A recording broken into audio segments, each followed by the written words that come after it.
Bismillahirrahmanirrahim.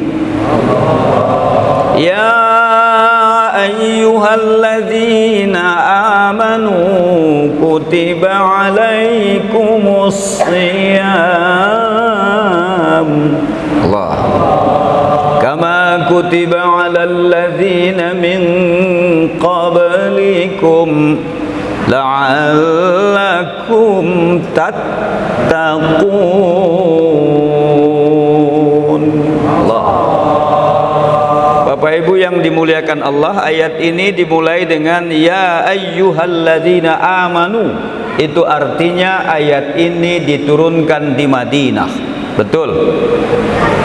Al-Quran itu kalau ingin melihat mana ayat yang diturunkan di Madinah, mana ayat yang diturunkan di Makkah, salah satu cirinya adalah kalau ya ayyuhalladzina amanu itu pasti diturunkan di Madinah.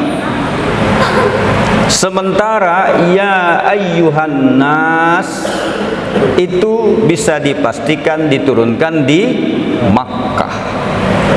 Kenapa? Karena kalau kita lihat kehidupan baginda Rasul dari usianya 40 tahun diangkat menjadi nabi dan rasul sampai usia 53 tahun itu posisinya berada di Makkah.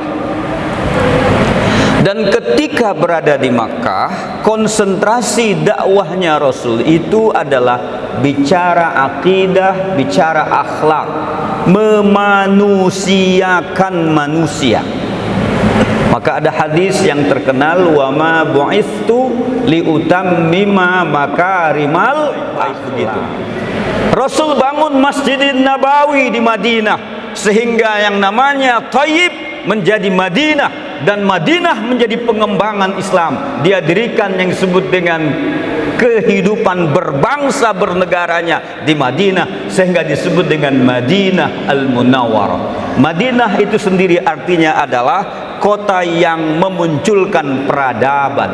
Maka kita pun di Indonesia sering kita mendengar jadilah negeriku negeri madani, maksudnya negeri yang punya peradaban.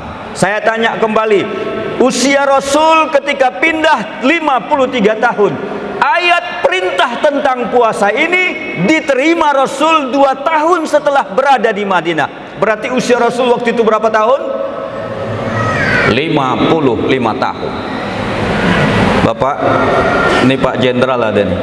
Kira-kira usia 55 kalau TNI itu sudah bintang 1, bintang 2 Pak ya? Betul Pak ya?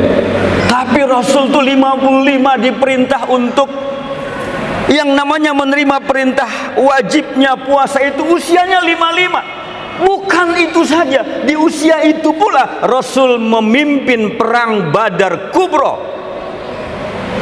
Usia 55 Pak, pimpin itu perang. Kapan itu? Ketika mereka melaksanakan puasa Ramadan. Jadi bapak-bapakku yang usia 55 jangan kalah dengan Rasul. Ya, karena itu ayat ini diturunkan pada usia Rasul 55 tahun. Kita yang usia 55 tidak boleh kalah dengan Rasul. Apalagi yang usia di bawah itu, anak muda, tidak boleh kalah. Nah, jadi ayat ini diturunkan pada saat itu. Karena itu maka ketika perintah puasa ini konsentrasinya adalah orang yang beriman. Kenapa? Karena perintah puasa ini bukan mudah, berat. Maka asyam bimakna imsak. Maka asyam bulan ini disebut dengan syahrus syam, bulan di mana kita menahan kita punya diri, memanage kita diri. Bulan ini juga disebut dengan syahrul maghfirah, bulan di mana kita memohon keampunan kepada Allah. Karena itu jangan lewatkan ini bulan dengan mohon keampunan. Saya banyak dosa. Saya pikir kita semua samalah, betul ya? Maka karena itu tadi diingatkan dengan doa, Allahumma innaka afuwun karim tuhibbul afwa fa'fu 'anna ya karim. Allahumma inna nas'aluka ridhaka wal jannah wa na'udzu bika min syakhatika wan nar. Ingat Nabi Yunus alaihi salam pernah diuji Allah. Kapan itu? Ketika Nabi Yunus dimasukkan ke dalam perut ikan. Pada saat itu Nabi Yunus berpuasa, kama kutiba 'alal ladzina min qablikum. Nabi Yunus berpuasa ketika berada dalam perut ikan, dan dia berzikir. Zikir itu adalah zikir yang sangat indah bagi kita. La ilaha illa anta subhanak subhanaka inni kuntu minadh zalimin. Bulan ini juga disebut dengan syahrul Quran. Karena itu syahrul siyam, syahrul maghfirah, syahrul Quran, syahrul taubah, syahrul tarbiyah, banyak sekali. Karena itu apa targetnya? La'allakum tattaqun.